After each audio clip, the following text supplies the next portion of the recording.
Bugün sizlərə Brawl Stars'da o həmişə shortsda qabağda çıxan sınırsız ultiyi nətər eləyərik. İndi sizə onu da göstərəcəm. Bu Teknos Brawl'da olur. Yəni Brawl Stars'da onu bildi. Onu da bilsəm sizə göstərirəm.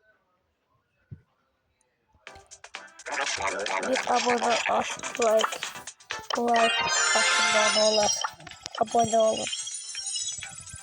Bir de abone istemeyi biraz bırakan YouTuber'lardan biriyim. Özünüz abone olsunuz. Bu videomda abone istememişim. Ancak siz abone olmuşsunuz. Bu videoda istiyorum da ne olur abone olun. Aha. Şimdi en birinci bakın dostluk savaşı olmalıdır bakın. Gözden bunu beğendim. Bura basırsınız.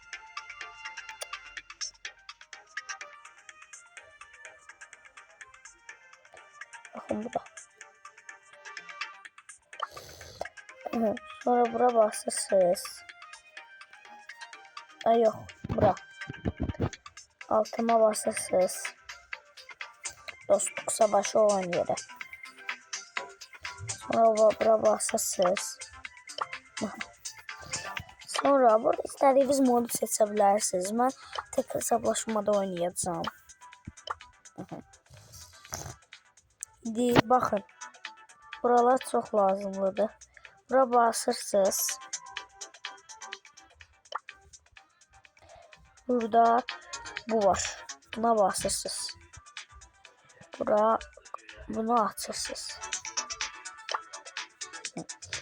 Şimdi bu sizde olmasa da bakın bunu da eleyebilirsiniz.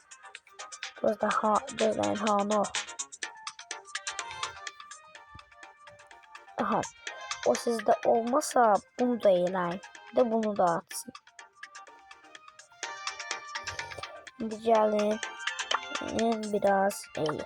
En birinci bu. Bence en yaxşısı Grey'di. Tüm haritada belə gəzirik. Grey'e tapım.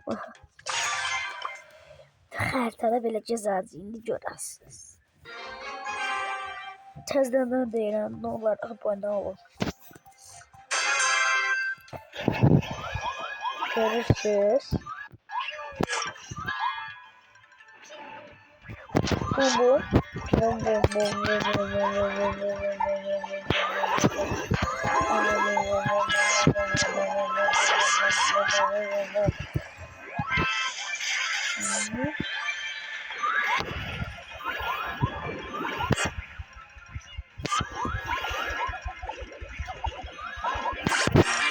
Görürsünüz çok yaxşıdır.